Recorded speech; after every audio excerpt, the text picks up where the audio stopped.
देखिए, आज हमारा केस सुना गया है माननीय न्यायालय के समक्ष, और जो रिस्पोंडेंट हैं इसमें यूनियन ऑफ इंडिया है, state of Tamil Nadu, state of Bihar, उनको नोटिस इशू कर दिया गया है, उनको रिप्लाई फाइल करने का समय दिया गया है। तो अभी वो लोग रिप्लाई फाइल करेंगे और उसके बाद उच्चतम न्यायालय इस पर फैसला देगा। सर, सुनवाई किन मामलों में पहले हो रही है? एनएसए में हो रही है, जो बाकी धाराएं लगी हैं उनमें पहले सुनवाई होगी? देखिए, मैं आपके माध्यम से ये बता दूं कि मूल्यतः जो हमारी पिटिशन है वो क्लबिंग के लिए है। क्लबिंग के लिए उन सारी एफआईआर्स जो कि स्टेट ऑफ तमिलनाडु में है, स्टेट ऑफ बिहार में है, और उसमें अब क्योंकि एनएसए जुड़ गया है तो एनएसए भी उसी में ही सुना जाएगा। तो अलग अलग मामलों पे सुनवाई नहीं हो रही है, इन सब एफआईआर्स को कंसोलिडेट कर क्लब कर स्टेट ऑफ बिहार में भिजवाने के ऊपर सुनवाई हो रही है। तो उसी मुद्दे के ऊपर न्यायालय सुनेगा और फैसला देगा। सर, एक सवाल और सामने आ रहा है कि कपिल सिब्बल सामने से आ रहे हैं, इस बात में कितनी सच्चाई है? जी, कपिल सिब्बल साहब पेश हुए थे, स्टेट ऑफ तमिलनाडु के लिए पेश हुए थे, और वो हम अपोज कर रहे थे इस पिटिशन को हमारे खिलाफ। तो ठीक है, कोर्ट में एज एन एडवोकेट ही अपीयर, तो वो उनका काम है। तो इसमें कोई घबराने की बात नहीं है, ये हमारा एक रूटीन मैटर है। इस तरह के नोन फेसेस रेगुलरली कोर्ट में अपीयर होते हैं, हमारे खिलाफ अपीयर होते हैं, कई बार हम उनके खिलाफ अपीयर होते हैं। तो इसमें हमारे लिए कुछ ऐसा नया नहीं है। ठीक है, बाकी जो है मेरिट्स हैं वो कोर्ट डिसाइड करेगा, सुनेगा। आज भी सुना और सुनने के बाद नोटिस कर दिया है, तो और आगे भी सुनेगा। सर, क्या लग रहा है कितनी तारीखों के बाद राहत मिलने की उम्मीद दिखाई दे रही है? देखिए, ऐसा कहना पाना बहुत मुश्किल है कि कैलकुलेशन करके हम बता दें कि 4 तारीख में 5 तारीख में ऐसा हो जाएगा, बट क्योंकि अब विचाराधीन मामला है और हम ऐसी उम्मीद करते हैं कि ज़्यादा समय नहीं लगेगा। दोस्तों, जैसा कि आप सभी जानते थे, मनीष कश्यप केस की आज सुनवाई थी। क्या कुछ हुआ, बातचीत करेंगे। एडवोकेट एपी सिंह जी हमारे साथ है। वकील साहब, आज क्या हुआ सुनवाई में? कल तो टल गई थी।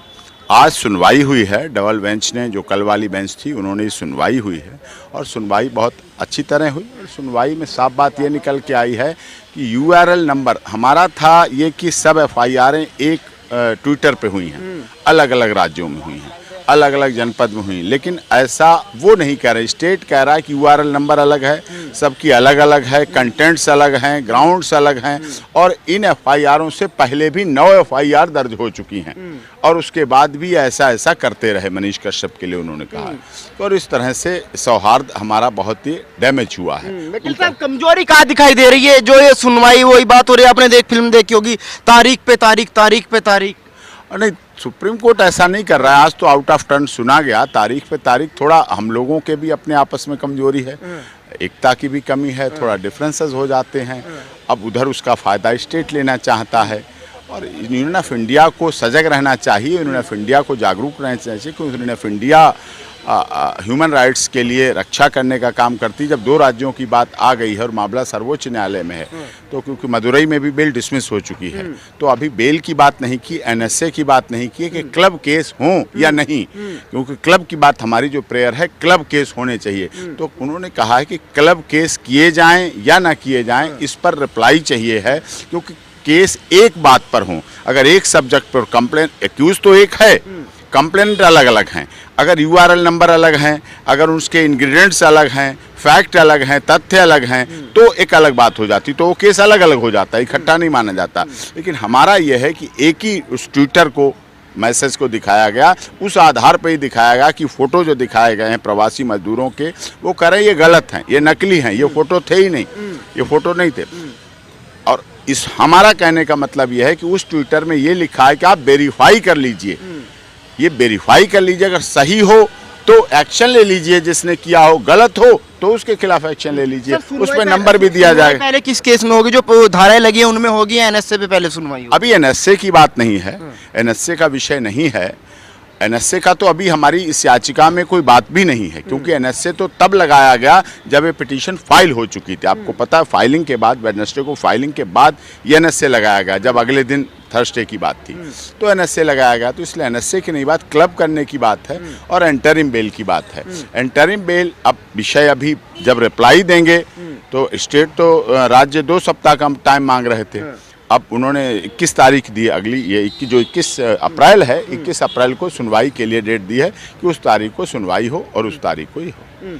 वकील साहब, इस बार आपका मुकाबला सरकार से है, ऐसा तो नहीं कि मामला कुछ डगमगा रहा है? कोई हर बार सरकारों से ही मुकाबला होता है। किसानों में भी सरकारों से मुकाबला था, हाथरस में भी सरकार से मुकाबला, संत रामपाल का दास के भी, महाराज के हरियाणा का भी मुकाबला सरकारों से था, कंप्यूटर बाबा का भी मध्य प्रदेश सरकार से था।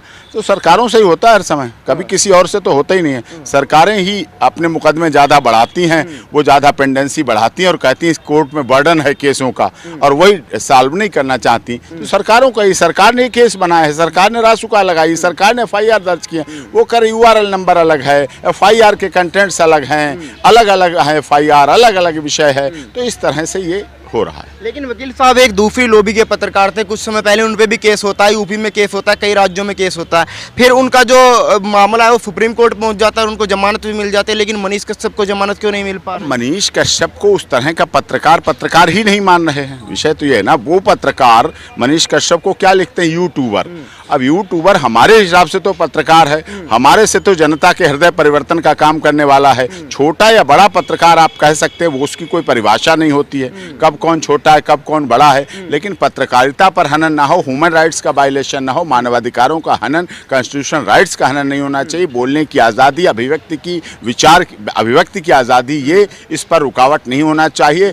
जब भी सरकारों के खिलाफ ही बोला जाएगा तभी बात उन्हें बुरी लगती है, और जब बदलाव के लिए, सुधार के लिए, पीड़ित के लिए, जब दलित, शोषित, गरीब, मजदूर, मजलूम के लिए बोला जाएगा तो सरकारों को बुरा लगेगा, क्योंकि वो सरकार में वो सिस्टम। कुछ उम्मीद दिखाई दे रही है या फिर तारीख मिलेगी अगली बार, फिर जब सुनवाई होगी? नहीं, अभी देखेंगे, अभी रिप्लाई आने दीजिए, लेट देम वेट। रिप्लाई जब आएगा, लेट देम वेट, रिप्लाई आएगा, उसके बाद उसका देखेंगे क्या क्या वो कहते हैं। वो कह रहे हैं 9 FIR पहले हो चुकी हैं, इस पर ये है, और सब FIR अलग अलग हैं, सब URL नंबर अलग अलग हैं, सबको बाकायदा वायरल किया गया, भेजा गया, सनसनी पैदा की गई, तमिलनाडु और बिहार राज्य में अशांति फैलाई गई, इस तरह से सौहार्द खत्म किया, कम्युनल हार्मोनी खत्म की गई, डैमेज की गई। तो वो उनका जो कहना है उस आधार। वकील साहब, पहले सुनवाई कौन से मामलों में होगी? नहीं, अभी मामला ही क्लब करने का है और एंटरिम बेल देने का है। एंटरिम बेल का बाद में सुना जाएगा, पहले क्लब करने का, पहले क्लब का होगा मामला। अभी NSA उसमें शामिल नहीं है। बोला जाता है कि NSA भी लगा दिया during pendency of our petition, NSA लगा दिया तमिलनाडु में जाके, वहां लगा दिया। अब तमिलनाडु में NSA की कस्टडी में है मनीष कश्यप। तेजस्वी यादव को भी आज ED ने बुलाया है, जब खुद पे कार्रवाई होती है तो कहते हैं कि लोकतंत्र खतरे में है। अब वो मुख्यमंत्री हैं, ED है, CBI है, जांच कर रही हैं, उनका अपना अलग मामला है। मुख्यमंत्री हैं, high winds blow on high heels, बड़ों की बड़ी बात। हम तो मनीष कश्यप की बात कर रहे हैं। अभी तो मनीष कश्यप छोटा है, उनका क्या है, उनके पिता मुख्यमंत्री रहे, रेल मंत्री रहे, उनकी माता मुख्यमंत्री रहे, उनका भाई मंत्री है।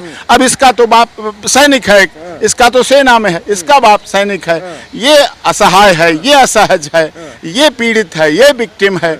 उनकी क्या कहना? कॉन्फिडेंस है वकील साहब जमानत दिलवा पाएंगे? बिल्कुल, जमानत तो प्रयास है अपना पूरा, जमानत प्रयास, जमानत के लिए क्योंकि प्रयास। लोग आपसे काफी उम्मीद लगाए बैठे हुए हैं। नहीं, कोई बात नहीं, जमानत के लिए प्रयासरत हैं, जमानत मिलेगी। कितने दिनों में मिलेगी? अभी रिप्लाई देखिए, प्रोसेस है, सिस्टम है, उस सिस्टम के आधार पे ही होगा, उस सिस्टम से करेंगे।